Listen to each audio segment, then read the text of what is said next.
Hello all, and thank you for listening to another video of Mr. Laxton talking through these Algebra II Section 8.7 notes. Alright, today we're kind of just wrapping up Chapter 8. It's been a long chapter, but we are wrapping it up with hopefully, I think, what is a little bit of an easier section. It's kind of got a few different step-by-step processes, but once I think that we get these down, I think that they're going to make a little bit of sense. Alright, so here we go. Jumping into 8.7, we're going to create a model today. So how do I create an exponential model given 2 points? So on a graph, we've done this before. Let's say we had these 2 points like here and here. Alright, we could write a model for that line. All right, we've done that before. That was all the way back in like chapter 2. We found like what is the slope of this line. We could find the slope of these 2 points, and then we could find this y-intercept, or this b, to write in y equals mx plus b. All right, but now it's a little bit different. Now we're writing exponential models. So now we're given 2 points, like say here and up here, and we're finding an equation of a line that looks like this. All right, and remember how that's in that form, y equals ab to the x. All right, so now we're taking these 2 points and we're actually going to find the equation that y equals ab to the x of those 2 points. All right, that satisfies that. All right, so here's these kind of 5 step-by-step, and this is good stuff and awesome, but I think I'm just going to walk through step-by-step through example number 1, and then I'm hoping you can use those steps that I went through in example number 1 to kind of repeat this and just keep doing the same process over and over. All right, so example number 1, it says use the exponential function, or write an exponential function for the curve that passes through these 2 points. And notice here I changed those 2 points to 216 and 364. So make sure that those are the 2 points that you have down, because the ones that are on there just don't end up real nice. All right, but here we go, 216, 364.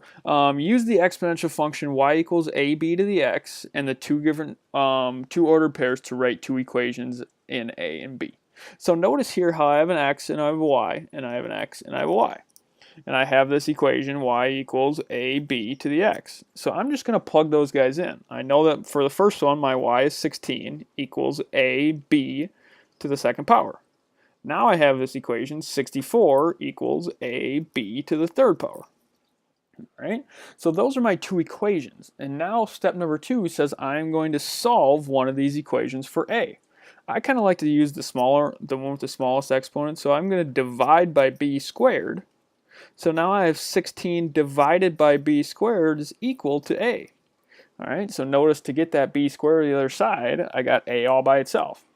All right, so now step 3 says, hey, I'm going to substitute this value of a. So I'm going to take this 16 over b squared, and I'm going to plug it into that second equation. Where do you think I'm going to plug it into? Yeah, you got it. I'm going to plug it into that a.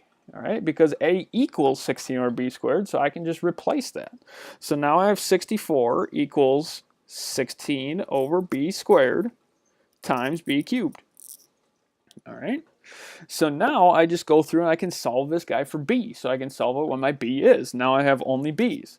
So I look at here, I have 3 b's on the top, 2 b's on the bottom. So this is going to be 64 equals 16b to the first, because there's 3 on the bottom, 3 on the top, excuse me, 2 on the bottom. So 3 of them, so 2 of them that are on the bottom cancel out with 2 of them on the top. So I leave 1.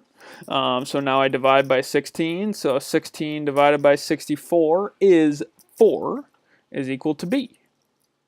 All right, and that's good. That's great. I found out what my b is, but now I got to go through and find out what my a is. So I got to solve that. I got to substitute in that to find for my a. But here we go. As I look, I know that a is equal to 16 over b squared, but I know that b squared, or b, is equal to 4.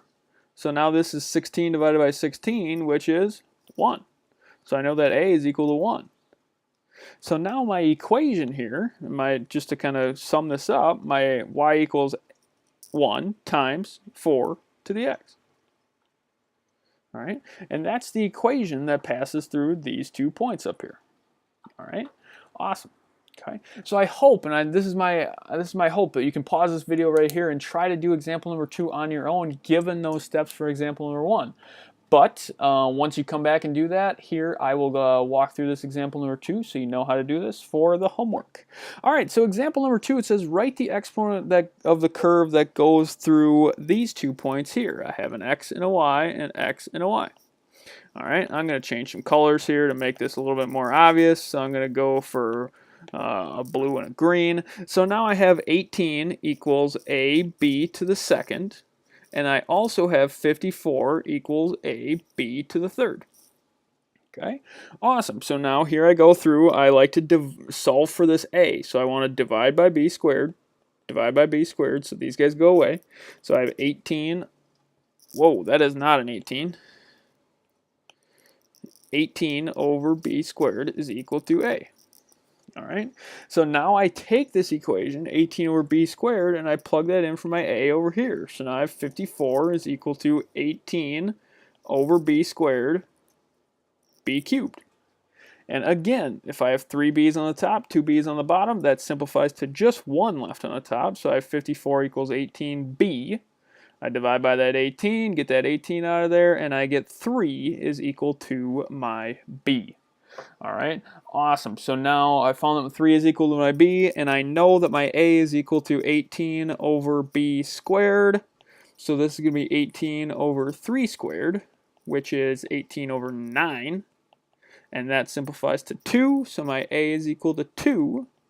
So now my final answer is y equals 2 times 3 to the x.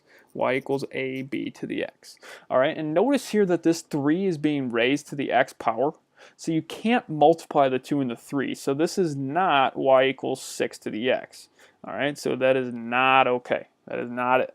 All right, you just leave it as right here as y equals 2 times 3 to the x.